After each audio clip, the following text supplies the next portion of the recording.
Okay, so good morning and welcome to this licensing subcommittee. I'm Brian Smedley. I've been elected the chair of this three-person panel for the morning. Okay, let me just start with any apologies for absence. No apologies, Chairman. Any declarations of interest? No? Then we'll go straight on to the first item, which is the Monsell Lock Tea Room. Consider an application for new premises licence in respect to the Monsell Lock Tea Room, and an objection having been made, we need to proceed with the hearing. Let me just first introduce the people here. So, as I said, I'm Brian Smedley. I'm the councillor for Bridgewater South. I'll go to the members first. Yeah, good morning, everybody. Lance Dodgers, councillor for Bridgewater West and member of this panel. Morning, Councillor Diego Rodriguez, Councillor for Bridgewater East and Portray. Officers. Good morning, I'm Steve Taylor, Committee Manager. Nigel Osborne, Legal Advisor to the panel. Morning, Alan Worthing, Licensing and Fraud Manager for Somerset North. And the objectors. Mr. Chris Whitcomb, Monsell Lock Cottage. This is Valerie Whitcomb, Monsell Lock Cottage. Okay, thank you very much. What we'll do now is we'll go straight into the standard agenda for this procedure, which involves the licensing officer, Mr. Weldon, presenting their report.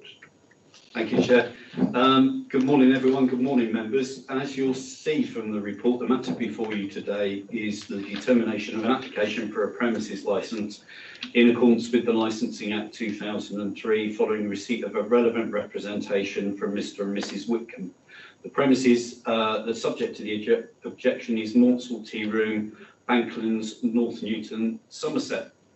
The recommendations of the officers are to the subcommittee are that today you must resolve to do one of the following: to grant the application as applied for, to grant the application with attached conditions, or to grant the application in part, or to grant the application in part with attached conditions, or to refuse the application. As you'll see, the reasons for the recommendations are that the licensing objectives in accordance with the Act must be seen as being promoted by the applicant in respect of their application. You will also see that the objection in this case refers to all four of the licensing objectives in terms of the concerns expressed by Mr. and Mrs. Whitcomb. As you will see from the legal implications in the report, we've determined that the representations submitted are relevant, and it's therefore the duty of the subcommittee to determine the premises licence application with regard to the objectives. The issue for the subcommittee is whether the application as submitted sufficiently promotes the licensing objectives, whether the promotion of the licensing objectives requires the application to be granted subject to conditions, or whether the application requires it to be rejected because the licensing objectives cannot be met by the imposition of any said conditions. There is an appeal right today as a result of the decision you make, where either party can apply to the Magistrates' Court. In terms of a lot of the other comments, if I can move you on to paragraph 20 in the report, and we can get to the background of the application. On the 3rd of April this year, premises licence application was served on Somerset Council by Mrs. Nicola Westphal in respect of the Monsell Tea Rooms. The application seeks authorisation for the following licensable activities to take place: the sale supply of alcohol from 10:30 hours to 1700 hours daily on the premises only. From May to September, as you will see, the applicant has requested originally that the sale supply of alcohol is extended from 10:30 AM to 21:30 hours every Friday and Saturday. And each time the venue is rented out from the sale supply of alcohol is also extended to 21:30. You will see that a copy of the redacted application begins on page 15 of your report and is Appendix A. I believe the plan is on page 37 and 38. It's worth noting that actually the applicant has asked for the outside area to be licensed to the on sales of alcohol, which includes the outside seating area. And this will permit sales to occur at the tables rather than people having to go back into the tea room.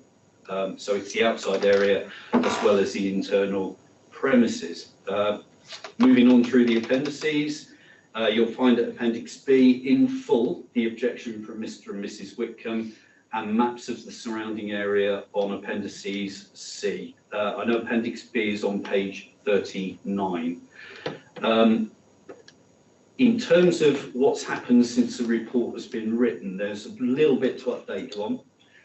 Mr. and Mrs. Whitcomb, as I no doubt will enlarge on a bit later, have met with the applicant, Mrs. Westphal, and attempted to reach an agreed position. Some of that position is agreed, though there is one element of it that isn't.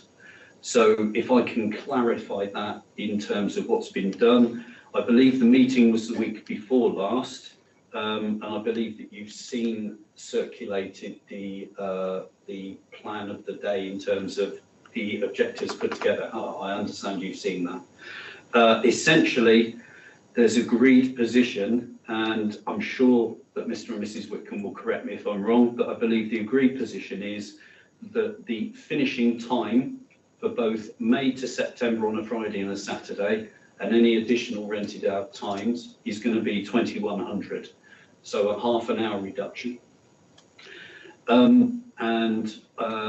I believe also there were concerns expressed by Mr. and Mrs. Westphal about car parking. That seems to be an issue that hasn't been resolved because North Petherton Council or Town Council will be involved with that.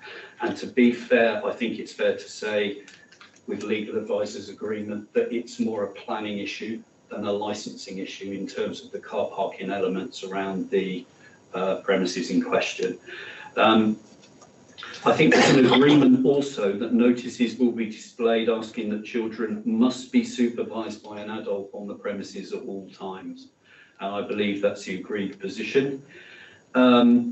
Since then, the applicant, Mrs. Westphal, has been in touch with us and said that she agrees with those changes to the application, although she has concern about the issue with, I believe Mr. and Mrs. Whitcomb would like to see alcohol served on sales with a meal only at the premises. And the applicant has said that she would like the freedom to serve alcohol to anybody, basically, in terms of whether they're having a meal on the premises or not. So that, I believe, is the element of contention that we're looking at as a result of the meeting. I've also clarified another point because you will notice on the application form, and that's Appendix A, and I think it's on page 31 of your packs. If you bear with me while my scrolling finger works on this. There was mention on the application form, which I'm sure you've seen, if I can get down to page 31, yeah, where it says the supply of alcohol. We've already clarified that from May to September, she would like until 21:30, but it's been agreed subsequently, and that's back to 2100 for Fridays and Saturdays. I did raise a question yesterday, which was clarified in terms of the occasional private hire venue mentioned under non-standard timings. There was no clear element there as to how many times that would happen a year. I've asked the applicant, and she's come back and said that outside of the Fridays and Saturdays, any other days and any other time outside of May to September, she estimates there would be 5 to 10 occasions per year that those additional hours would apply. And furthermore, obviously, that would be brought to 2100 in line with the agreement with the Whitcombs in terms of the Fridays and Saturdays. That pretty much, I think, concludes everything that's gone on in between times, and that was only clarified yesterday in terms of the additional hours. So that concludes my report, unless of course there are any questions. Thank you. Thank you very much. It's always good when advance agreement has been made to narrow the decision down a bit. I need to go to questions from any members of the council who wish to ask any questions of the licensing officer. No? And any questions from across the table over there? You have your own case to put in a minute, which you may like to do it then. No questions, sorry. No questions at the moment, thank you. Any of you two want to say anything at this stage? No. In that case, we'll go straight across to yourselves to present your objections.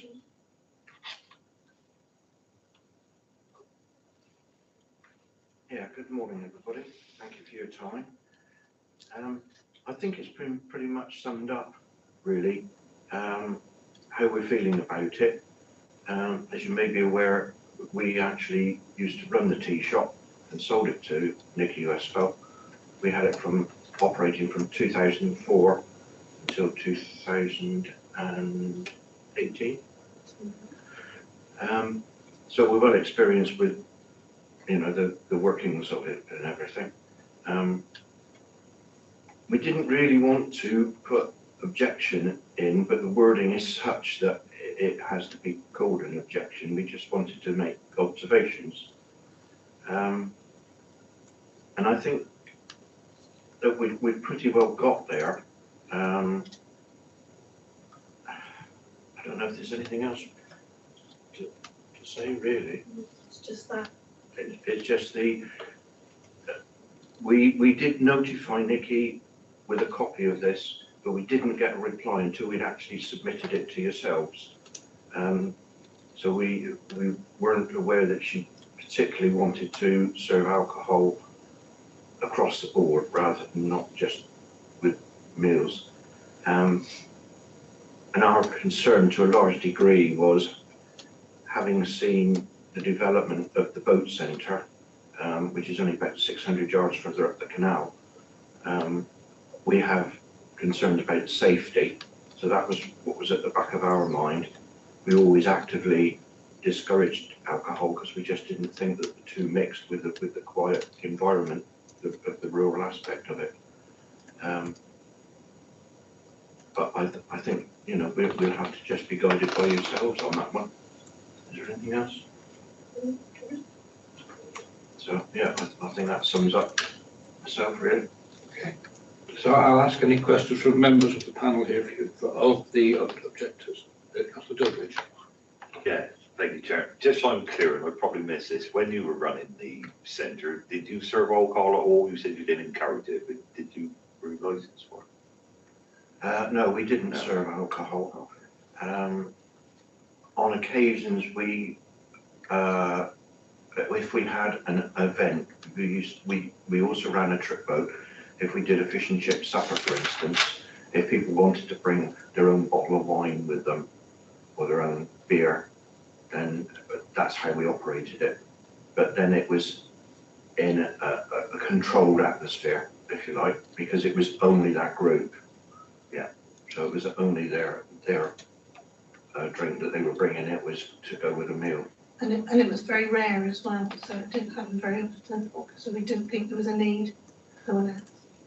Thank you very much. Thank you. I'm sure this is still working, Steve. I'll call you to Tree Council in action. Councillor Rodriguez, do you have any questions? At this stage. Okay. Officers over here. Mr. Weldon. Thank you, Chair. Mr. and Mrs. Wickham, thank you for that. Just to clarify something really, in terms of what you said, and you touched on it, about the bone of contention, I think it's fair to say, is the service of alcohol to people that won't be having a meal. In view of the fact that you've agreed the other things, is that something that you are still feeling you would like to object to? Has the meeting that you've had allayed any of your fears? I'm just worried it'll turn into a bit of a bar. That's all, that opens up all sorts of things. It might not, but it could do. And just to clarify, are there any types of concerns you would have if that happened in that particular area? Overuse of alcohol. Well, yeah. If it's just seen as like a bar, not only is there going to be people probably driving there, and only they drink driving, it could increase noise because that's what it could do anyway. But if someone's just inside drinking and they've got children with them, and the children aren't controlled, then it happens when people are drinking cups of tea and cake at the tea shop. We've seen it from our own experience. So if alcohol's in the mix as well, especially if a group of people are there and they're not watching children, it does bother me a bit, especially in the evenings when there's not so many people about to keep an eye. I don't know if that explains it, but I've just got an underlying concern about it, that's all. Whereas if someone's going in for a meal and they have a drink with their meal, then it's a different game altogether, I think. Okay, thank you for that. Thanks, Chair. Part of the agreement earlier on was that they should display notices saying that children should be supervised by an adult.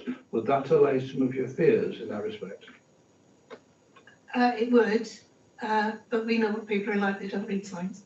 And we've had issues with the boat centre and they've got signs, so it is a worry.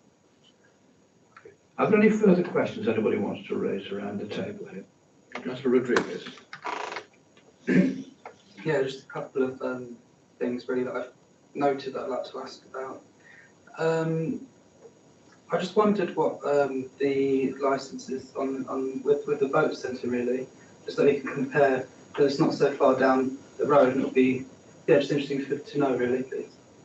Yeah, sure. I think it's about 600 yards down, I think we established in terms of on the same bank.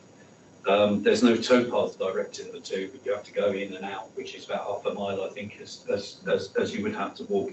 In terms of the licence, and the question is that obviously the licence is the parameter. So the licence for the serving of alcohol, both on and off sales, for Monday to Thursday is 1100 to 2300, Friday and Saturday 1100 to 2345, and Sunday 0900 to 2200.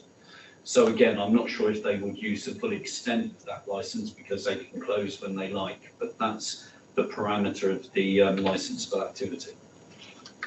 And is it right that they, I think you already mentioned, just to clarify, that they can sell alcohol without food? That licence permits them to? Yeah, I believe there's no restriction, yeah. And another question I had, in terms of, if I go to page 21 of the report, let me just go back to it as well. Scroll down, bear with me, sorry.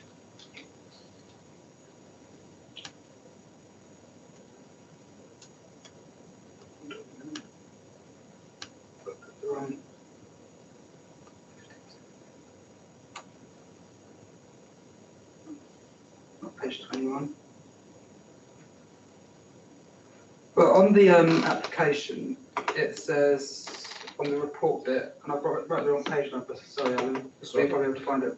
It says the premises licence application requests that internal and an external area of the premises, including the rear car park, are licensed for sale supply of alcohol on the premises only. I really wanted some more information on the rear car park part of that sentence. Yeah, sure. If I could refer you to, and I'm confused about the page numbers as well. I think it's page, bear with me, 37 and 38. There is a plan of the area. I think what they've gone for is a licence for the whole area of the boundary of the premises. Quite often people do that now because technically, if outside areas aren't covered, if you were to move the seating area around, for instance, or you were to have something outside, or you were to extend that area, if you've got it licensed, it means that if somebody wants to buy alcohol at the table, they can pay at the table. Because literally, if that wasn't included, they'd have to go into the premises, where the premises would be the on-sales area. So I believe, from what I know of the application, that just relates to the boundaries. So the seating area is moved around for whatever reason. I don't think there are any plans to hold activities outside. And again, I don't think there's any application for regulated entertainment. So I think it is just for the payment of alcohol to be made anywhere on the premises, in or out. That helps. Yeah, that does help. So just for clarification then, and again, because I'm new to licensing, my initial concern, but it may not be a concern, having heard what you've said, was where it referred to the premises, including the rear car park.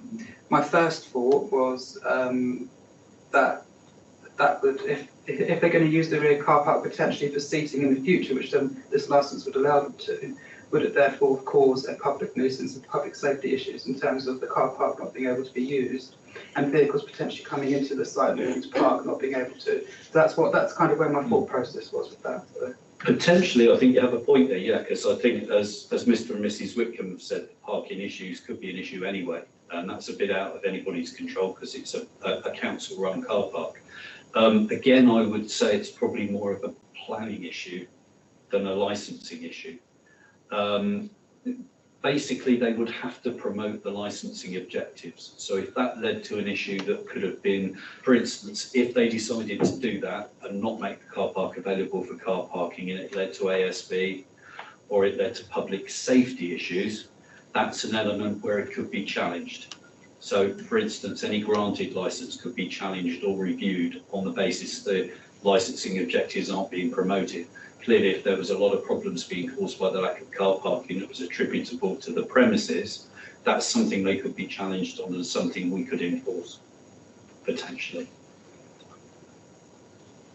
Okay, I get that, but I'm still just perhaps a little bit concerned. But maybe I shouldn't be, having heard what you said. But I still think if tables were put out on that area, which this particular application doesn't stop it from doing so, that might be a public safety issue. It may not be, but having heard what you said, but just a bit of concern around that, really. Yeah, no, I think you're right to raise it. It could lead to problems in view of what the objectors have said in terms of the parking capacity, yes. Whether or not that could be restricted in terms of which part of the outside area becomes licensed could be a matter for the panel today to consider in terms of, you know, drawing the line, if you like, on the licensed part of the premises. I'm afraid I've not got any more information that I could, I mean, if the applicant was here, we could have questioned that. I don't know enough of the applicant's intentions to really answer that accurately, unfortunately. Mr Wick, did you want to come in on that point? Yes, if I could please, I just wanted to clarify something about on the ground. The car park that's referred to with the premises has got 2 disabled parking spots in it and is currently used for the staff. You probably would only get 5 or 6 vehicles in there. It's a very small area. I don't know that there's ever been any move to put tables in there, but I take your point. There's a further area on the northern end of the building, which is, we refer to it as a glass triangle. And I know that that has been used in the past for tables and chairs, and that doesn't really cause much of a problem because there's only pedestrian access to that. The other car park that's referred to is across the road, which is now administered by North Petherton Town Council, and is very much bigger. It takes about 30 vehicles, I would guess. Okay, thank you. Do you want to come back on that? No. Okay, Councillor Rodriguez. If you don't mind, sorry, Chair, just to come back on that. I think, having heard what's been said, I think that my concern isn't as much as perhaps it was then, because the outside car park isn't responsibility of the licence holder. And as you say, if there's only a few spaces there, which is mainly used for staff and disabled access, then I don't think my concern was as big as it was. Thank you. Councillor Tutteridge, you want to come in? Yeah, thank you, Chair. Talk about the area as a whole. Do we know if we've ever had any problems as far as the boat centre is concerned? You know, any reports of ASB or anything like that? There haven't been from a licensing point of view. I couldn't speak much on ASB. No. From a licensing point of view, we've had no complaints. So it's obviously run properly in line with the objectives, which is encouraging. But I do take the concerns. I believe the objectors do live right opposite. Yeah. So they might be a better place than I. Sorry.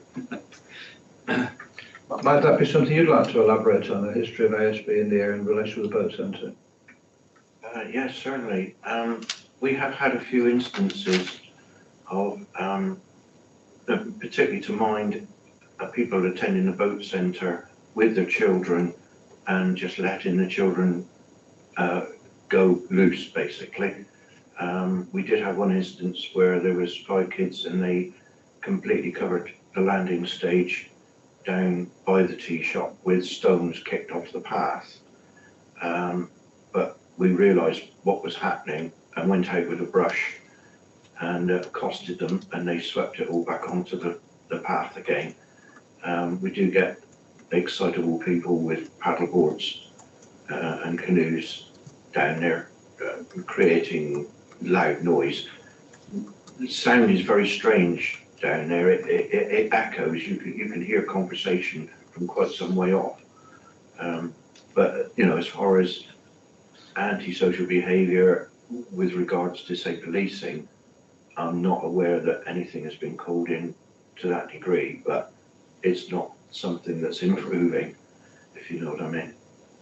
Mr. Weldon? Thank you. Just for a point of clarity then, are you able to confirm for me whether the areas that are on the plan are being used for outside use at the moment with no alcohol licence? So they've been using the seating outside for a while, have they? Yes, we actually installed the seating when we owned the tea shop. There's a covered pergola and four picnic tables, I think it is, and some benches. And it's enjoyed by people. I mean, the biggest majority, you get nice weather and there'll be nobody sat inside the tea shop. They'll all be outside. And on occasions when it's busy, bank holidays and the like, even trays of tea get taken down by the lock side. So yeah, it can be a very busy place for outside, and that's what people come to enjoy. Okay, thanks. Okay, what I'd like to do now is ask if there are any further questions or points that anybody might like to come up with, until we go to the final summing up. Sorry. One thing as I mentioned is with the alcohol licence, you get music with it. And Nikki Westphal has said it'll only be background music. She's not planning on having loud music or anything like that, which is one of the conditions we'd like to see put on, really, due to the nature of the area and our privacy as well and our silence. I know it's a bit selfish for us being quiet, but I think the whole area, it's a canal side, it's not a main town, is it? So the music bothers me a little bit as well. And that's a condition that you can verbalise clearly, Kevin. Yeah, thanks, Chair. Yeah, just to confirm, I think it is the incidental music rather than regulated entertainment. I think what they've said, as you correctly said, there's no regulated entertainment that's been applied for. And although there's a deep regulation, it's not foreseen that to be used. It is, I think, just background music you would have in any kind of cafe or restaurant type venue. Just ask you, at no point have you had that kind of music when you had the place? We had some for a while, but then they because of the licensing, it was costing too much to have a license. We stopped it and decided against it. Mr. Wood, do you want to come in then? Yeah, could I just ask a question about the hours of the licence? Because I understood that the boat centre had a restriction to finish at 9 o'clock. I believe that you said it was taken to 11 o'clock. Yeah, the parameters, like I say, the parameters of the licence are quite late, 2300 Monday to Thursday, 23:45 at the weekend, apart from Sunday, which is 2200. Now, again, that gives them the parameter to do that, but the operating procedure might be that they don't use it. But there's not a restriction as such, but they can control the events they have. And some nights they might shut earlier. So the licence gives you the parameter, but it doesn't determine what you must go to. It gives you the latest you can go to. So those are the hours that are actually on the licence. Yeah, what I was actually asking was, have the boat centre got a condition that they shut at 9 o'clock at night? Because I understood that they did. No, not to our knowledge in terms of the licence, no. So that's clear then, is it? I mean, they may choose to close earlier and haven't used the hours that they're entitled to, but the residents are under the impression that they have a licence earlier than you thought. That's what you're saying, yeah? Yeah, my understanding of the conditions for their licence at the boat centre was that they terminated at 9 o'clock at night, which is why when Nikki put in her application 9:30, in our talks with her, she wasn't aware that there was a restriction 9 o'clock, but she was happy to bring it back to 9 o'clock in line with the boat centre. So in clarity though, they've always had the 11 o'clock option. Yeah, I'm just trying to check a sec, Chair, I could call up. Mr Osborne, do you want to comment at this point? Yeah, I don't know, but it is possible that they have a planning restriction, meaning that they have to close at 9 o'clock. Bizarre as it may be that you could actually have two regimes with different hours, but they are completely separate regimes. When the boat centre applied for their alcohol licence, they hadn't got planning permission at that point. Their planning application was still ongoing. So it is quite possible that whilst they were granted an alcohol licence for the hours they requested, when it went through planning put a restriction on that it had to close at 9 o'clock. That's the only thing I can think of that might answer why there's a restriction in 9 o'clock. Mr Walden, do you want to come back? Yeah, sorry, Chair. I was just when you want your machine to be quick, it's not. Bear with me. I'm just going to call down so that I can clarify that for you, because the point was there was a condition. I think Mr Osborne is correct. That's more likely to be he says trying to multitask, a planning issue. And the document is loading. Sorry about this. Here we are. Just going to check the conditions. The times are as I've stated, which is for on and off sales. I'm just going to look at the conditions to see if there's any restriction on there. Sorry, bear with.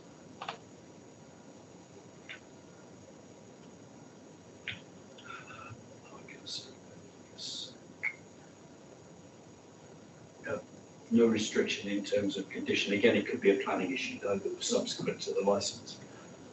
Sorry, I can't really clarify any more than that. It's not actually on the licence. But in practical operating terms, they've stuck to a 9 o'clock closure as far as residents are aware. Yeah, please. Okay. Anybody else around the room wish to raise anything at this point? Councillor Rodriguez. Just one final thing. Could you remind me what the start time of without me trying to find the page, what the start time of this licence is and what you said it was for boat centre as well? Sure. Yeah. Sorry. Bear with me. For the boat centre, it's seen 11 o'clock in the morning start, except for Sundays, which is 9. But I mean, just to clarify, I'll go through the hours again. That would help me. 11 to 2300 Monday to Thursday, 11 to 23:45 Friday, Saturday, and Sunday is 0900 to 2200. So that's for the boat centre. The proposal for today is, and I'm trying to go between documents, sorry about this. Yeah, that's that one. The proposal for today, and I think we need to check the Wi-Fi. Sorry, the proposal for today, 10:30 to 1700, 7 days a week, and the only 2100 closures would be Fridays and Saturdays from May to September, plus the limited occasions when there will be private venue hire. So in the winter, certainly it's 10:30 till 1700, Monday through to Sunday. There's no variation. Sorry, did that make sense? Apologies for the problem with the two. No, two it's fine. documents. Thank you for clarifying. Yeah, that's fine. That's what I wanted to know. Thank you. Any other questions from the panel? Councillor Dudley, anything further? No, I think we covered it all, thank you, Chair. Anything else any officers wish to raise? No, thank you, Chair. Any final statements from the objectors? Yeah, I think overall, we want to see Nikki do well with her business. I think our main concern is that it is more like a bistro place rather than a bar. I think there is a big difference in those two items, and keeping it a bit more low key, it would be ideal for the canal for the people that want that, but anything a bit different wouldn't really be very good. Okay, thank you. The licensing officer, any final words from yourself? No, thank you, Chair. In that case, what we do now is the members here with officer advice disappear to the room in there. We discuss this and come back with a statement agreed by us, or you're welcome to wait here for that verdict, or not, as you wish. Okay, thank you very much.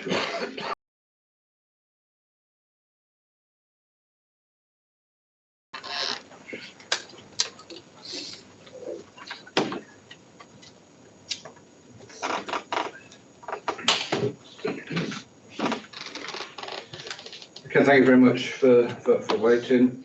I'm now going to read a prepared statement. Decision. It is apparent to the subcommittee that there is no overwhelming objection to the application for a premises licence in principle. However, the terms of that licence and risks associated with the sale of alcohol adjacent to the canal are of concern. The subcommittee welcomes the efforts of the parties to reach a settlement in this matter. The panel recognises that this is a well-prepared application with a comprehensive operating schedule which is acceptable in principle. However, the objector has quite rightly identified reasonable concerns over public nuisance and public safety, in particular which, given the premises location adjacent to the canal, the subcommittee shares. Subcommittee is advised that there is agreement that the sale of alcohol will be limited to 2100 hours rather than 2130 as originally requested, and that warning notices should be displayed. Subcommittee believes that given the location of the premises adjacent to the canal, the health and safety risk assessment needs to be in place and regularly maintained and updated. Subcommittee understands the request for a condition limiting alcohol sales to food purchases, but believes there is no evidence to support such a condition and that such a condition is likely to be unenforceable. Whilst the issue of car parking is a concern, it's not a matter that falls within the remit of this committee. However, the subcommittee trusts that the applicant will use their best endeavours to reach an amicable solution with the Town Council over access to the car park in the evening when required. And the subcommittee understands that the premises are already a thriving business and an asset to the locality, and the proposed application is modest in its terms. The subcommittee believes that given the general consensus of the parties and the addition of additional conditions on the licence, the application would promote the licensing objectives. So accordingly, it is the decision of the subcommittee to grant a premises licence for Monsell Tea Room, Bankland, North Newton, Somerset, subject to the provisions of the operating schedule and the following restrictions and conditions. Terms: sale supply of alcohol from 10:30 to 1700 hours daily on the premises between October and April, and from 10:30 to 2100 hours May to September, and sale supply of alcohol to be restricted to 10:30 hours to 2100 for any private venue hire. And the conditions: notices to be prominently displayed advising that alcohol not to be taken outside the licensed area, and that children must be supervised by an adult at all times. A health and safety risk assessment must be in place, maintained and updated as required, and produced on demand to the council's licensing officers. That's the decision of this committee today. Thank you very much for your attendance.